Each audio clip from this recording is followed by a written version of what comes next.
Yeah, I'll go through Yeah, the go through last the, two. yeah. So the M is all about momentum. So, and it goes directly to what you just said about, we have to have goals.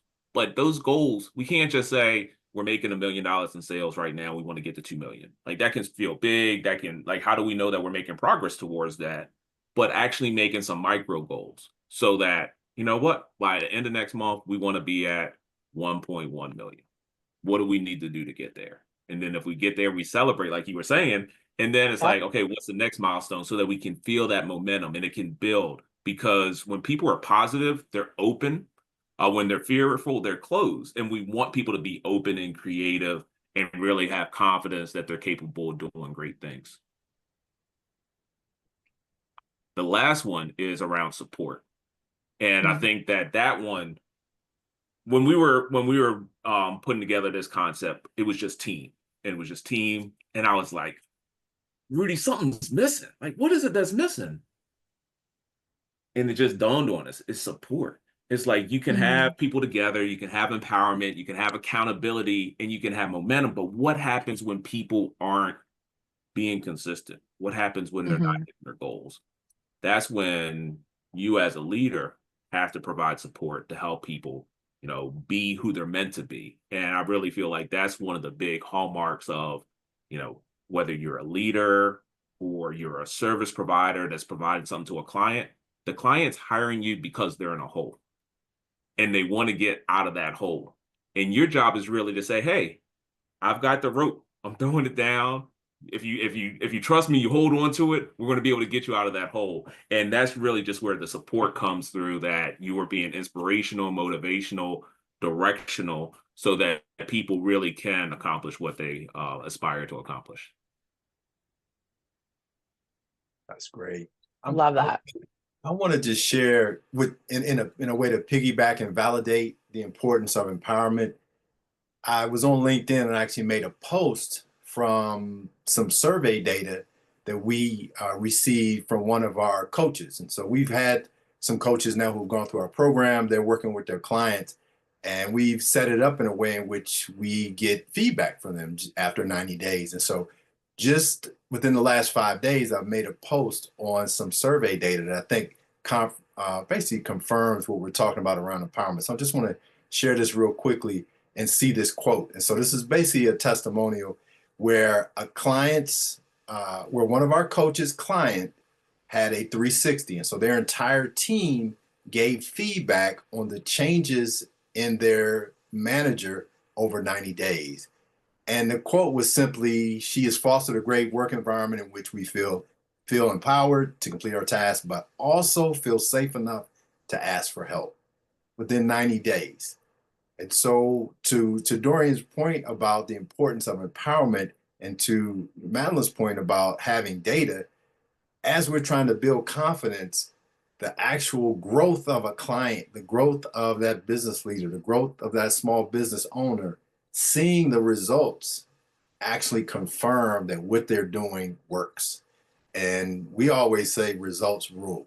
And so just to have a simple quote like this allows us to know that these things are working, and it gives us the momentum we need, and it builds that trust that we are having an impact. And so I just wanted to share that as a way to confirm that these things are all working together. And before we get off, I'm not going to let this conversation end without Dorian telling you how his client actually grew and what he attained from the impact of Dorian's coaching. So tell us how it worked out for that client you talked Yeah. about earlier. Yeah. So just closing the story, that client, we took a look at his entire business and a couple of changes that we implemented. One was we started having a ratio as far as positive feedback versus negative feedback. Mm. And, when I asked him before, it's like, how many times do you think you say something negative towards something positive? And he's like, man, it's probably 3 to 1. Like I'm criticizing, criticizing, criticizing. When they Wow. finally do it, I say thank you. And I'm like, well, let's try something new. Instead of looking for what's wrong, let's look for what's right. I want you to have a goal of giving 3 compliments for every criticism that you have. that that simple action probably was the biggest unlock for him overall, because when he started praising his employees, saying, "Hey, I appreciate that you did that. I appreciated that you did that. I appreciated that you did that. Would you mind if you fix this for me?" At Mm. first, they thought he was high. They were like, "What is going on with this guy? He ain't never this positive."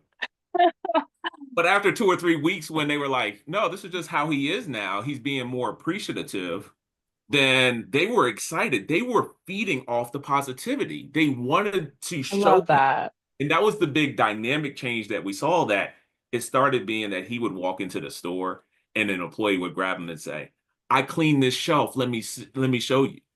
And they Oh, wanted, that's great. yeah, exactly, because they wanted him to appreciate, and they knew that if they showed him the work that he was doing, that he would show appreciation. So that franchisee, over the course of the 6 months, his store got cleaner. We actually saw an increase in sales, which was not the initial goal, but surprise, when your store is cleaner and more organized, people spend more money. And then he actually qualified for that third store. And the thing that I'm most proud Wow. about is, early on, he was getting phone calls at night, and it was driving him crazy. It was driving his wife crazy. And he was just like, "I don't understand why they're calling me about these simple things." They were calling him because they didn't trust him.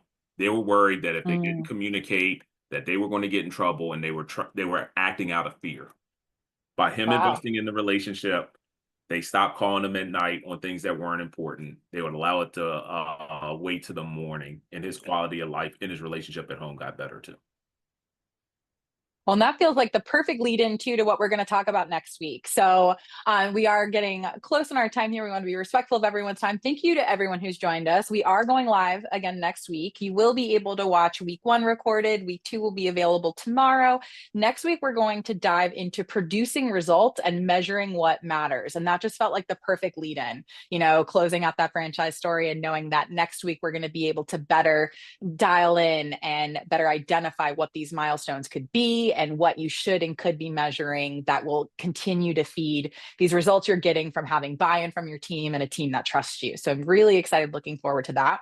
But while we are still together, Dr. Rudy, is there anything that you'd like to share with our lovely viewers, or is there anything that we can do to thank people for joining us here today? Any final thoughts? Yeah, my final thought is that I want to make sure whatever we do brings value. And we know that small business owners are our target audience. We know that what Dorian and I do in our business, Power 6 Leader, we support ICF coaches. Dorian and I have actually put together a very short 30-minute drop-in session this Saturday at 12 o'clock, excuse me, at 11 o'clock. And so I know you have a QR code for this. This is going to be a free drop-in.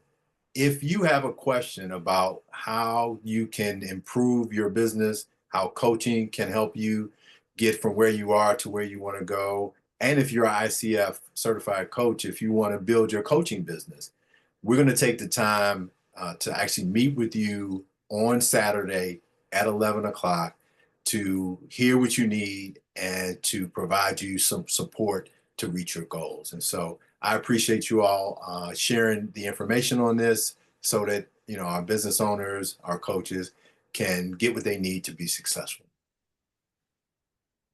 So, Madeline, I'd love to hear. I know you're really good about summarizing takeaways. What is your biggest takeaway from today? My surprising, I wouldn't have necessarily expected this, but off the cuff, I think actually my bigger takeaway is that trust is not universal. Not everyone understands or appreciates trust in the same way. So by breaking it out and understanding these different components, I think it gets us a little bit closer to having a universal trust, right? Not just the concept of do I trust or mistrust someone, but what uh qualifies as trust and what I should be looking for in trustworthy engagements. Just the idea that trust is not one size fits all is my big takeaway. What about you, Yeah, Dorian? for me, and I'm surprised. I think about questions all the time, and I try to have the best questions. But I don't think that I ever had this question of, what do you need to trust me more? And my biggest takeaway is, if there's something that you want, you got to be specific and ask for it. So moving forward, that is one that I'm definitely going to ask myself and then encourage my clients to ask, just so that we can work on building more trusting relationships. And what about you, Dr. Rudy? Any final thoughts, final takeaways? This has been such a wonderful hour together. What else you got? My final thought is expanding trust beyond the traditional team. I grew up playing sports, and you think about your teammates, or you work on a team. I work in an educational environment, your division or your department. But you've raised and expanded my view around trust, not only to the people who work for and with you, but also those vendors who you work with to support your business being successful. And so that, I gotta wash that through that lens now to see how that fits, if it fits differently or not. But you've just expanded that group into kind of what I know and think about trust and teamwork. Well, I appreciate everybody for joining us. As always, if you have any questions, reach out to us on LinkedIn. And if you want to learn more about working with me directly as a coach, my website is www.yourpathexecutivesolutions.com. It's a long name, but we got a QR code to make it easier for you to find us. So please reach out. If there's anything I can do to support you, just let us know. And we'll add the details for that Saturday session to the LinkedIn event. We can tag those in there so that people have access to RSVPing for that as well. Okay. Thank you. It was a pleasure being with you. Thank you so much. This was great. We'll see everyone next week. See you. All right. See you soon.